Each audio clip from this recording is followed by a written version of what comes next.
What's up guys, I'm Dave Klein. Today we're going to talk about the king whose kingdom would eventually crumble into a bed of molten lava, he himself transfigured into a terrible demon. It's time to discuss the Old Iron King. The Old Iron King reigned for a period in Drangleic, before the kingdom was known as such. Every indication is that he was a powerful, greedy, and cruel king who flaunted his wealth and power. In the heyday of his land, the Old Iron King fancied entertaining dubious and eccentric guests from faraway lands. Most of them were charlatans, but amongst the riffraff were true masters of authentic and refined arts. In the Old Iron King's great iron keep was a vast collection of weapons, erected as a display of strength to the world, but they were lost when the king's conceit doomed the castle to sink into a lake of fire. He was known as the Iron King, for his kingdom resided in a land full of iron. He built a magnificent iron castle, and possibly for having an iron will. He built up a strong iron castle of all of the materials found in the land. Remnants can still be found as the ironclad soldiers are a good source for large titanite shards. These ironclad soldiers were minions created by the Old Iron King, their life granted by an enchantment of souls. The Old Iron King had loyal knights to serve him, known as the Alone Knights. The accoutrements of the Alone Knights who served the Old Iron King were created with an advanced casting technique. The bonds of these knights who served the Old Iron King were mightier than the land's iron. During the Iron King's reign, the undead curse began to spread, and it's my belief that instead of being afraid of the curse, it seems the king chose to treat the undead as scum and enjoyed torturing them and using them as his playthings. He used the undead copse as a hunting ground where the undead hunts during the reign of the Old Iron King took place, and the cells in which the undead were held still stand to this day. However, the march of time has eroded away any difference between the captors and the captives. That's right. The Iron King would literally hunt undead for fun. He led his best men on undead hunts, but their memories were purged in rebirth. The very men who were ordered to hunt down the undead were themselves hollowed and found a kingdom of bone. The Iron King didn't stop at simply hunting the undead down, however, but also seemed to utilize his men to torture the undead who they captured. Next to the undead copse lies the Undead Purgatory, and I believe this can be associated with the Iron King. As a purgatory is a place meant to cleanse and purify souls, it seems that with what we know of the Iron King, he would also put undead here. Roaming the undead copse are torturers. Just by looking at their weapons, you can imagine what sorts of things they would do to the undead. Guarding the Undead Purgatory is the Executioner's Chariot. The chariot was created only to torment undead, and it took the form of a horrendous mad steed, a window into the soul of its master. Its chariot lance's perverse design mirrors the chariot from which it came, a merciless creation that endlessly tortured the undead. While the Iron King likely didn't partake in the torture himself, I do believe in its relative location to the copse, the Iron King built the Undead Purgatory and allowed the actions to partake. Ironically, this sort of torture likely drove any undead closer to hollowing. Between the Undead Copse and the Iron Keep lies Harvest Valley and the Earthen Peak. Atop the Earthen Peak resides Mytha, the baneful queen. That creature, she was human once, you know? Yeah. In fact, she was wed to the prince of that nearby castle. But her husband? He had feelings for another. Before long, the princess's ire transformed her into a monster. Now, listen here. When do you think this all happened? Long ago, when this very land was called something else. Obtaining her soul reveals the queen sought the king's affection, even poisoning herself to attain beauty, despite the monstrous consequences, all for the compelling madness known as love.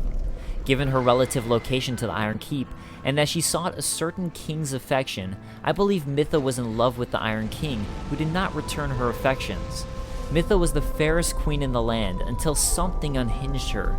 Was it the poison found deep within the earth, or the passion that consumed her heart? Why do people try so hard to be beautiful? We cats are born beautiful, of course. The human ego. How many ugly iron castles has it erected? And they don't even see the folly of their ways. But that's what makes watching humankind so delightful. It reminds me of someone who lived long ago. A vainglorious liar who ended up hurling himself into the flames. Now he's Icarus Earth, if I'm not mistaken. Upon defeating the Old Iron King in New Game Plus, players will be rewarded with the Old King Soul, Soul of the Ineffable. This once magnificent soul continues to exert influence over the land, even after the Eons have reduced it to these remnants. By trading the Old King Soul to Ornifex, players will receive the Dragon Slayer Great Bow, and for trading to Strayed, they'll receive Blinding Bolt, crafted in ancient times by the god of sun, but later forbidden by the same deity. Was it to protect the world from hatred or sorrow? This indicates the Old Iron King contains within him Gwyn's soul from Dark Souls 1, Reborn. While the Iron King ruled for a time, it seems it was his own blind conceit that brought about his end, but the tales vary. Was it a demon who brought about the demise, or the weight of the Iron King's giant castle? There's good iron in these parts. An old king even used it to build a castle. But the thing was too heavy. It slowly sank into the ground. Fire spouted from the earth, and the place turned into this. At least, that's what I'm told. What a bad story, eh? The Iron King's castle sunk into the lava, but it seems this event wasn't until after the Smelter Demon was created, by the Iron King himself. The Old Iron King's life was taken by a mass of iron that had been given a soul. Was this metal Goliath there from the beginning, or was it a product of the king's conceit? The earth spouted fire and a beast arose from the flames. The short-sighted king was incinerated by the creature in one swing, and his castle devoured in a sea of flames. I believe the Old Iron King gave life to the Smelter Demon himself, but the demon had a will of its own and struck down the king, which led to the Iron Castle sinking into the lava. And I mean, come on, as we all know, the Smelter Demon doesn't exactly fight fair. Roll away, and 1 and 2, and wait, what?